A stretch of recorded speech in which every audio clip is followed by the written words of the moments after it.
especially in the time window I get home and able to park on my street. I'm normally parking on 12th or 13th, which is not a problem in the daylight. However, we're moving into a season where there is not daylight anymore.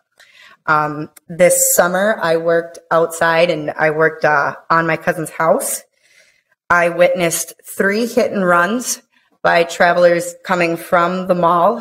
One was to my cousin's truck. We never did resolve that. I've witnessed crime on 10th Street, which I have been advised not to even walk on, so I don't. As for the 2003 TDMP requirements, like I said before, and I wasn't at the first public hearing, so I apologize if I am repeating some of the things, but some of the things that we're seeing that were set forth 11 years ago were on-site sale of transit passes to tenants. There was no on-site sale of transit passes to patrons, on-site display of relevant transit information, promotion and support of bicycling and walking as viable alternatives.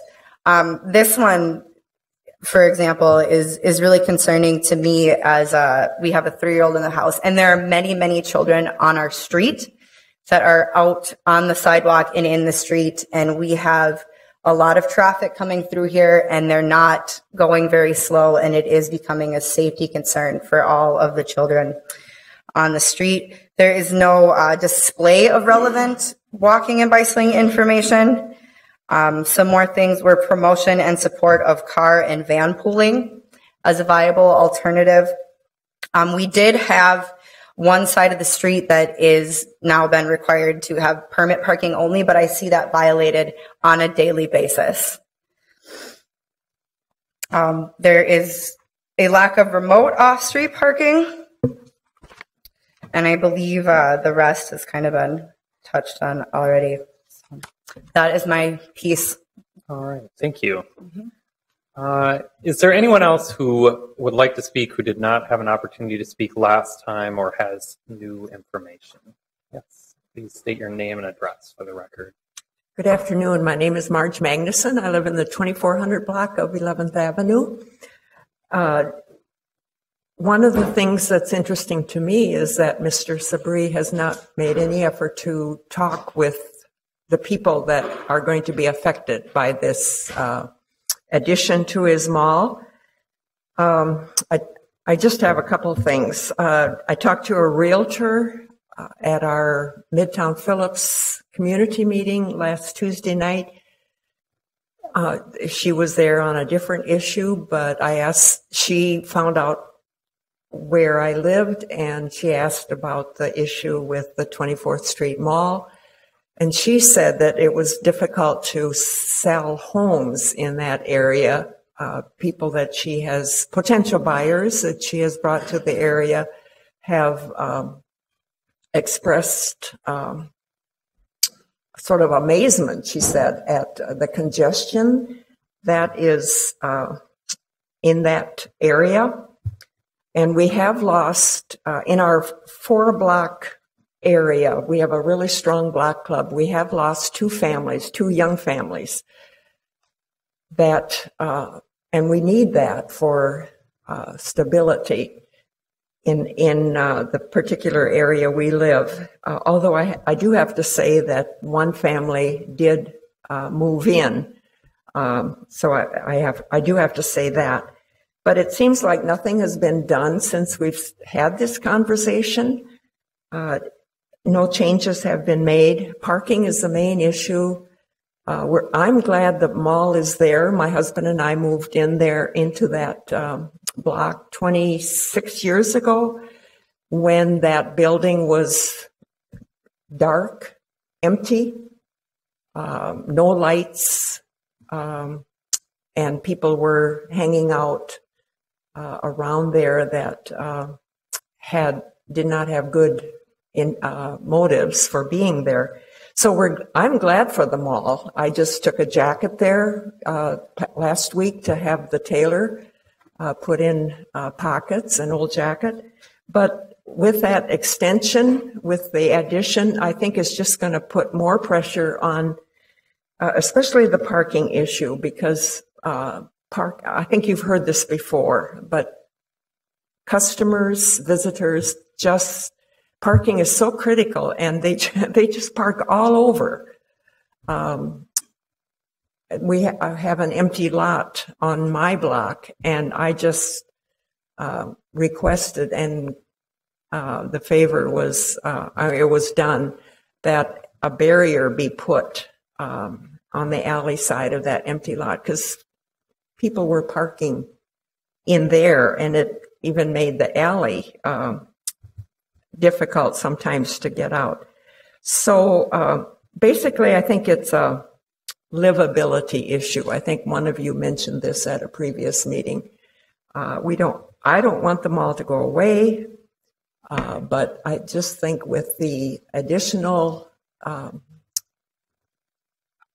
the addition that's going to be put is just going to increase people coming to the area, and we already have just major issues with parking. Thank you.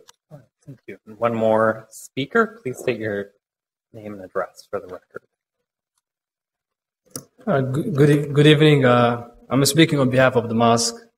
Again, my name is Sadiq Warfa. It's SADIKWARFA.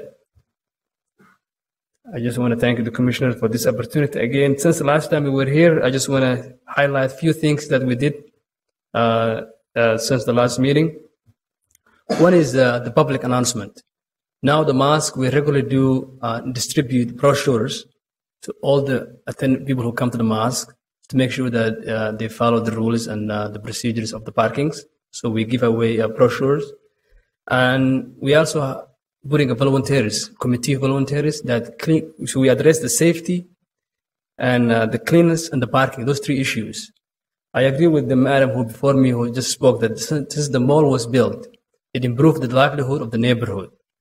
Those of us who've been here a long time ago can testify that how this area was. For me, I'm a resident of the Ventura Village and also the board member of Ventura Village. This is the area that I lived the last 22 years. So I can tell you that the mall is a great contribution to our neighborhood. So we addressed two things. First of all, when we have a prayer, the imam will do announcement and we'll distribute brochures that talk about the parking. So we address that issue. The second thing is we also put a team that goes 2-3 blocks by each side, so they will pick up the littering. So we address that also. And also the safety. The mall now hire 2 extra security and also off-duty police officers who come here on weekends. And that also addressed it. I can testify this because I spend almost 10 hours a day in that mall and I know this area. So if you don't approve this today, I can tell you the expansion of the mosque, it will send a wrong signal to the community. That's something I can tell you right now because the mall is, as I said, we are working very hard in the mosques to make sure that we address the parking issues, and this announcement it seems working. The announcement that and distribution of the brochures, it's working. So we are again asking you to approve the expansion of the mall. Thank you very much. All right, thank you. And do you have some new information? My name is Raquel, and I live on the 2400 block of 10th Avenue. And I'm just really, and you all have brought this up, I'm just really concerned about the loading and unloading on 24th Street between 10th and Elliott. Every time I go out and into my garage, I see multiple double parking pretty much every time. My other concern is something, again, that you have brought up, is the enforcement. I feel that not only should the TDMP requirements be met, but that they should prove to be effective in addressing the current issues right now. You can look at my phone. Early in the afternoon, I called 311 to report illegally parked vehicles. Enforcement never came to ticket them. So, and this happens repeatedly, over and over again, every day. We understand. I chose to live in the neighborhood knowing that there will be livability issues. I lived on 29th and Bloomington 20 years ago. I understand. I accept that. That's part of the reason why I'm there, is to be an agent of change. However, exactly the point. We need to take into context the reasons why this becomes a very important issue for us as residents. We are already accepting a level of livability issues. We're just asking you to please don't intensify it to the level that our safety are so compromised. I can hear angry honking every single day because of the double parking on 24th. Delivery trucks as big as semis blocking 24th. People are getting angry because they can't get through for half a block because of the double parking. I mean, it's really sad. And so I just urge you to please, unless we can really show that there will be enforcement, unless we can show effectivity in this TDMP in these conditions, especially not even having sufficient loading zone and unloading zone or delivery areas that the vendors will observe. I just cannot imagine putting the burden on the residents, because if this is built, there is no turning back, and the burden will be on the residents to keep calling and reporting issues, and then I don't know what will happen then. Thank you. All right, thank you. And yes, please state your name and address for the record. Good afternoon, members of the Planning Commission. My name is Jordan Schwartz. I'm representing SRF Consulting Group here tonight. SRF 1 Carlson Parkway, Plymouth, Minnesota. I have a brief PowerPoint I'll run through here quickly.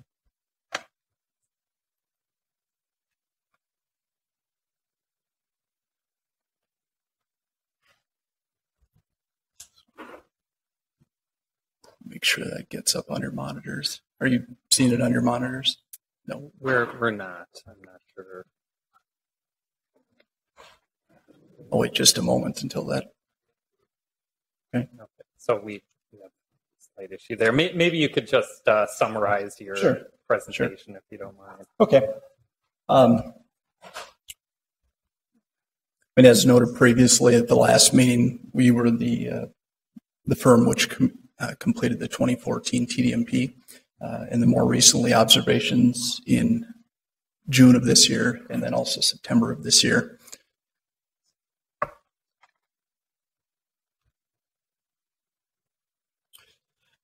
So I apologize for not having this working, but the numbers that I will discuss here are in your packets, the TDMP addendum, which is dated October 22nd. Originally going back to the 2014 TDMP, off-street parking was a mess in the lots. Capacity was exceeded consistently, double parking, all those same issues that everyone has seen in the streets were also occurring in the parking lot. With the implementation of pay and tenant-only parking in those lots, the operations of those lots have improved significantly. And so, however, utilization numbers from June of this year were thus down significantly, because after all, if there's available parking on the street, which is free and unrestricted, of course, people are going to utilize that first and then go to the pay parking lot. However, we were also asked to do additional observations in September, and those utilization numbers went up a fair amount. However, there is still some improving to be done in terms of that utilization. After all, only one of the observed periods was the Friday in the evening. Well, there's a brief glimmer of hope there. As I was mentioning, Friday evening was the one observation period in which the pay parking lot was completely utilized, and now you're seeing those numbers on your screens as well. You notice that what is shown here is 84% for that Friday evening period, and that your remaining capacity was actually available in the tenant parking lot. Just a few images from the lots there. Parking fees did not change from June of this year to September of this year. However, the images on the left were taken during September observations and show things are quite orderly in the lot. However, as you can see, there is still typically capacity that can be utilized in that lot. Southeast parking lot, the lot that would be eliminated to make room for the expansion, is certainly problematic, has been for quite some time. Typically, vehicles will route into that lot and circulate looking for spots, and it is often quite full beyond the 6 stall capacity, which often leads to backing maneuvers into the street. It is further exacerbated by the fact that there are offset intersections there, 24th Street and 10th Avenue. So closing that lot, whether it be by expansion or not, is certainly recommended. Now what you're seeing here is utilization rates of unrestricted parking within a 1-block radius of the Village Market.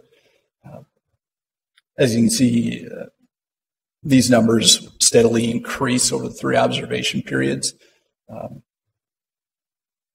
You'll see in September that those numbers really jumped from June 2015. None of the conditions with the pay parking lot changed there. There was, however, the closure of the southeast lot for the September 2015 observations. So that would have displaced anywhere from, say, 6 to 14 vehicles, the vehicles that normally cram into that southeast lot. But take note that there was also an increased utilization in the pay parking lot. So overall, the September observation simply showed it was a much busier period out there than the June 2015 observations. It's also worth mentioning there the September numbers of unrestricted parking that is essentially at capacity. There's a very limited number of spots available in those unrestricted spaces near the Village Market. However, going to this slide, which shows the total parking utilization, which also includes restricted resident parking, permit parking, you'll see that there is capacity remaining even in the September 2015 observations.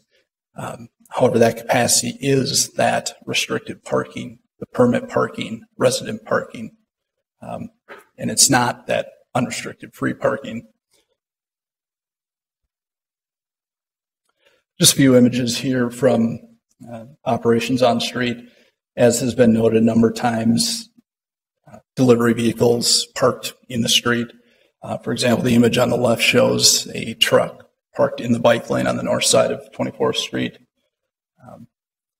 The image in the lower right shows a vehicle parked on the south side of 24th Street in the bike lane.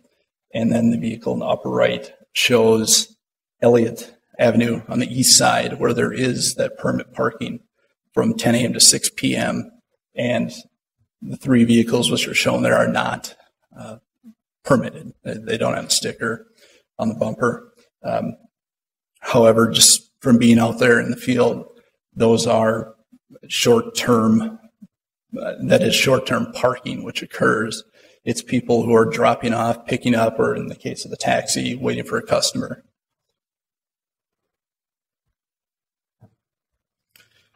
Now, in going forward to the recommendations that came out of the TDMP, there are a couple of considerations, one for the city and one for area residents to consider.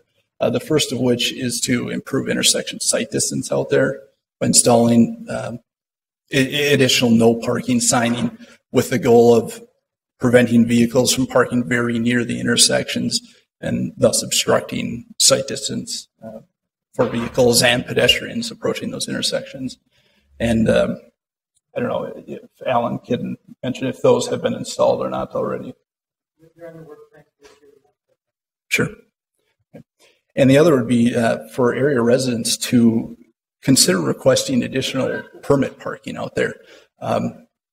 As I mentioned earlier, there is capacity out there where the residential permit restrictions are in place. While there are a few violations, certainly, where there was available parking out there, it was in those permitted zones. So if parking capacity remains an issue, whether the expansion is built or not, something for the area residents to consider is the request of additional permit parking on at least one side of the street out there. And then moving on to the recommended TDMP measures for Village Market ownership itself. And some of these certainly Ms. Dvorak mentioned previously, but I can quickly run through these. Incentivize carpooling by providing preferential parking for those carpooling vehicles or reduce parking fares. Advertise short-term free parking in the pay parking lot, and that's meant to target those vehicles which are performing those very short-term trips on the street, double parked, what have you, dropping a person off quick or picking up quick, and could even be utilized for deliveries that happen on 24th Street. That could even be done in the pay parking lot free of charge. Reducing the parking fares to no more than $1 an hour, again, just to encourage additional utilization of that pay parking lot, and then reserving a pay parking spot for deliveries. And some other final TDMP measures not necessarily associated with the pay parking lot, coordinating that community outreach through the imam of the on-site mosque. And it sounds as if some of that has been occurring already to address parking and traffic issues out there. As Ms. Dvorak mentioned, the expansion of hours for the off-duty police officer out there. Installing some attractive lighting, landscaping where there are bike racks out there, providing the bike route maps, offering the sale of the discount transit passes, providing that transit information, providing a guaranteed ride home, which is something that tenants, employees can utilize if they arrive via bus or some alternative form of transportation. Say they're not able to catch their bus home, providing a means for them to get back home. And then ideally ensuring deliveries prior to 8:30. However, it's understood that at least some of those deliveries can't occur prior to 8:30 a.m. And then thus they would have a spot in the pay parking lot to complete those deliveries to make sure they're not occurring actually out in the street. And then finally, while we were out there, we observed 29 of the available 30 spots in the tenant parking lot were actually available for use due to an entrance gate blocking one of those stalls. So it's recommended to go ahead and move that gate just to clear up one more spot out there. And then finally, as was mentioned previously, the annual parking audits. I have submitted a draft proposal to Village Market Ownership to complete the first of those up to 5 audits, and we can move forward from there. Are there any questions from the Planning Commission? All right, Commissioners, are there any questions of the speaker? All right, I don't think we have any further questions. Thank you. Yeah, I think at this time we'll close the public hearing. And Commissioners, we have 2 applications before us, an expansion of a non-conforming use and site plan review. Would someone like to start off the discussion with a motion?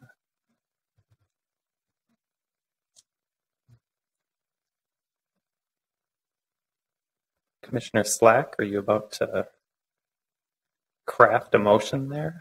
Well, maybe not quite a motion yet. Maybe it's more of a comment. Maybe before a motion. First off, I want to thank everybody who's here in attendance tonight and those who testified. We take everything that you say very seriously and goes into how we make decisions regarding projects like this.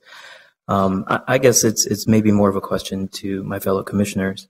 I know I struggle with this project, and I think we've asked a lot of the same questions over the course of the last couple of times that we've seen this project. And I think we've heard some testimony tonight regarding whether or not previous TDMPs from 2003 have been implemented, and that a lot of the issues are livability, and residents call police to come and ticket violators, and police don't show up. And so for me, it's more of a question on how we actually follow through based on an approval or a denial tonight. And I guess my question is, in essence, if is approval of this project better than denying the project, only from the sense that it sounds like from the residents and the neighborhood's point of view, it's really bad. The conditions are really bad now from a livability standpoint. Will approval of this project improve that, or will denial of this project just maintain how bad it is? And so that's a question that I'm sort of struggling with at this point, because if we get to the point of a motion and a vote, I necessarily am not in favor of this project based on staff's recommendations. But if there is a way to ensure that the TDMP is followed through on, and that if there is a way to, I know this would be difficult, but if there was a way to make sure that all of the conditions are followed through on, and that things actually potentially could be better for livability in the neighborhoods, and I potentially would be in favor of the project. So those are the things that I'm thinking, and I just wanted to put that out for consideration. Commissioner Rockwell. I'd like to also just a comment, but sort of echo Commissioner Slack. I have some of the same concerns, and I think, and I don't have conclusions at this point.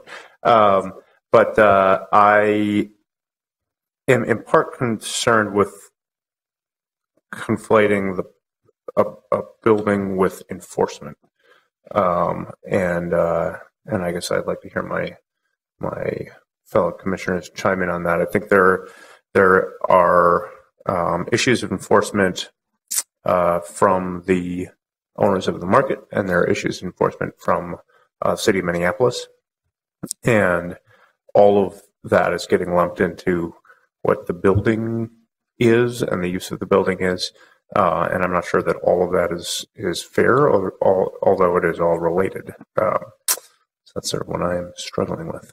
If we can all talk about what we're struggling with. Okay, Commissioner Bender. Thank you, Mr. Chair. I will move to deny the expansion of non-conforming use permit, and I would like to speak to that motion, if I may. All right. We have a motion and a second. I think that's an excellent question that Commissioner Slack raised, and I think the answer to the question about will expansion of this use improve the concerns that we've heard from a significant number of people who live nearby, I think the answer to that is no, from what I have seen. And so I think that the finding of number 3, that the enlargement, expansion, relocation, et cetera, will not result in significant increases of adverse offsite impacts. I disagree with staff's assessment of that, and I think that it will significantly increase the offsite negative impacts that we have been hearing about from the neighbors. This use is a regional destination, and it is a high intensity commercial use from everything I have heard about how the building is being used. And for better or for worse, we have use-based zoning in Minneapolis. This area is not zoned for that kind of intensity of use. And so therefore, I think allowing the expansion here of this non-conforming use just really doesn't reflect all of our policy guidance that says that, this is an area that's an urban neighborhood, that isn't where we have designated space for high intensity commercial use. And I think this is clearly a need in the community. There's clearly a need for high intensity retail uses. There's clearly a need for mosque space. Mosques, by the way, are allowed in any use category, including industrial. But in terms of the commercial use of this space, I just think that we need to start saying that the more appropriate space for this would be in the areas of the city where we have zoned for high intensity commercial uses, the places that we allow the other malls that we have in the city. So I can't support the expansion of non-conforming use. Okay, is there any further discussion? Commissioner Slack. I guess also to add to findings is that necessarily item number 2, I don't agree with as well, that the use is compatible with adjacent properties in the neighborhood. And then item number 4, the project in my mind does not improve stability of the neighborhood. Mr. Whitberg. Commissioners, just as a reminder also, the findings that the commission adopted previously are on page 4. And 2 of those 3 findings may still be applicable. You may want to speak to those. The 3rd finding was that they hadn't completed a TDM plan. That issue has been addressed now, of course, but you've sort of touched on items 1 or 2, but you may want to note whether those issues are still part of your concern in this action as well. Thank you. Is there any further discussion? And maybe I will just restate that motion. The motion is to deny the expansion of a non-conforming use, and I'll just read those 2 findings listed in the staff report. 1, the expansion could contribute to existing livability issues, including littering, loitering, and property damage problems. 2nd, nearby residents demonstrated evidence of significant traffic congestion and circulation impacts associated with the existing use, including bicycle and pedestrian safety problems caused by double parking in public streets. And then we talked about a couple other findings today. 1, that the expansion will increase off-site negative impacts due to its regional nature, and then also that the expansion is not compatible with the surrounding residential properties. So if there's no further discussion, clerk, please call the roll.